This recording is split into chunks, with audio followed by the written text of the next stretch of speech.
There he is.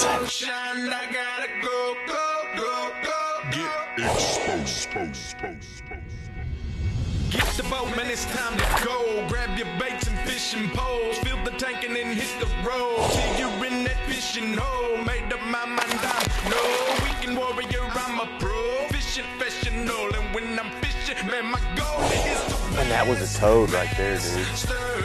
That's a big one. That was a good freaking bite, man.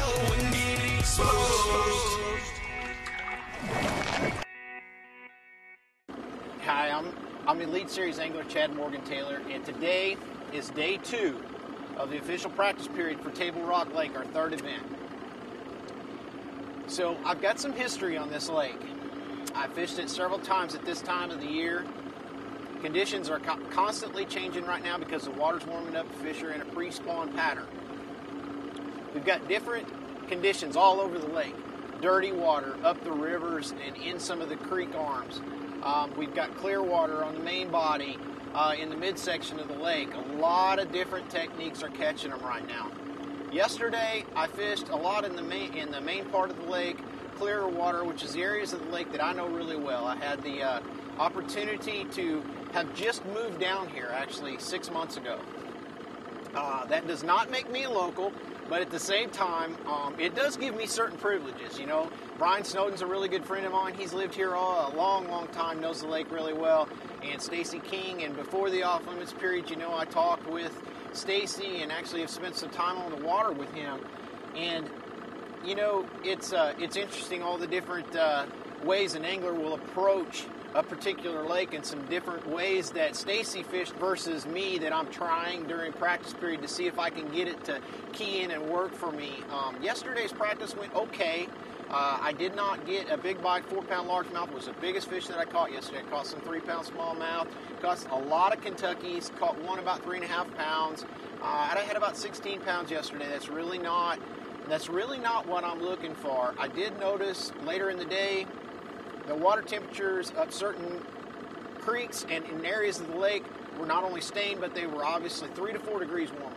And that made a big difference because it keyed the fish in a little bit differently, moved them a little bit shallower, and I was able to catch them on a different pattern completely than what I had to fish in the clear body of water to get my bites. So today is day 2. We're going to go out. We've moved areas of the lake. I'm going to still bounce back and forth between stained water and clear water areas. And we're going to go see if we can catch some fish today. And you are watching Pro Patterns Exposed. Also, see, the water has dropped a little bit last night. Looks like it's went down about 6-8 inches. I think that in itself is sucking these fish into these drains and off these points. I mean, they use that type of structure. They also get in the trees. And I did catch some out of the deeper trees yesterday. You know, fish movement is a huge key when you're trying to put it all together.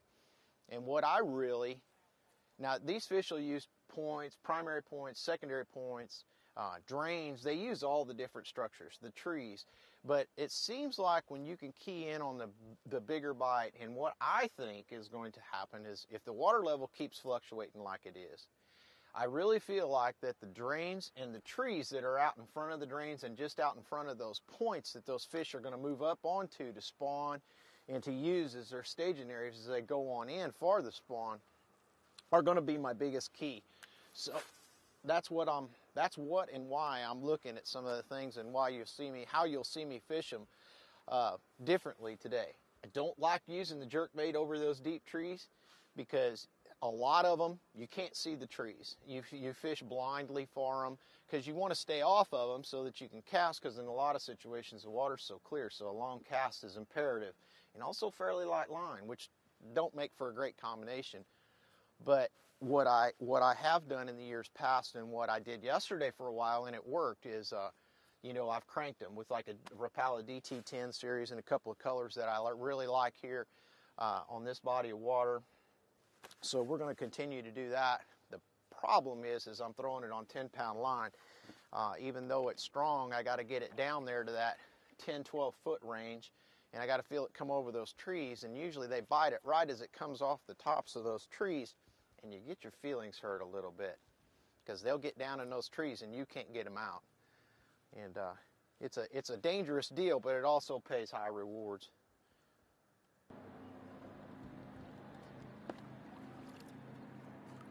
Yeah.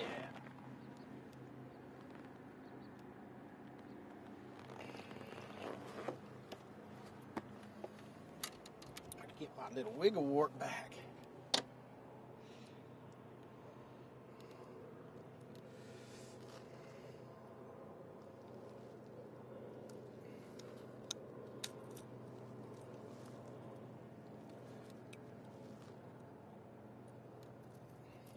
Well, now the size is starting to get back up. This is a little bit more so what I'm looking for. Smallmouth. I feel like I found a good little spot there, just one spot. But anyway, it's a good mix. I've caught largemouth spots and now smallmouth off that same place. So, you know, today's been interesting, to say the least. I've learned some things in places not to go and what not to do, and some things that I think I can do. So, I appreciate everybody staying with us today. This is just kind of how I hope you learned some things about how I approach it and what I look for, especially at this time of year on Table Rock. So we're going to see how things turns out. Thanks a lot for staying with us, and you're watching Pro Patterns Exposed. Get you back. Thanks for watching. Tune in next time for an all-new, exciting episode of Exposed Pros on Tour. Get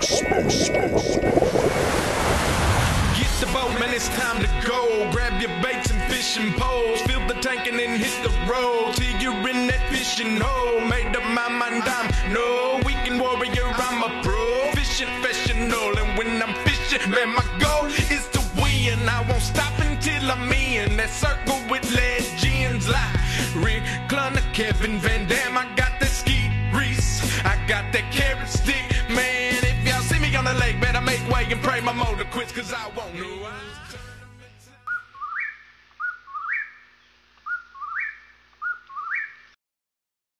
Oh, that ain't right there.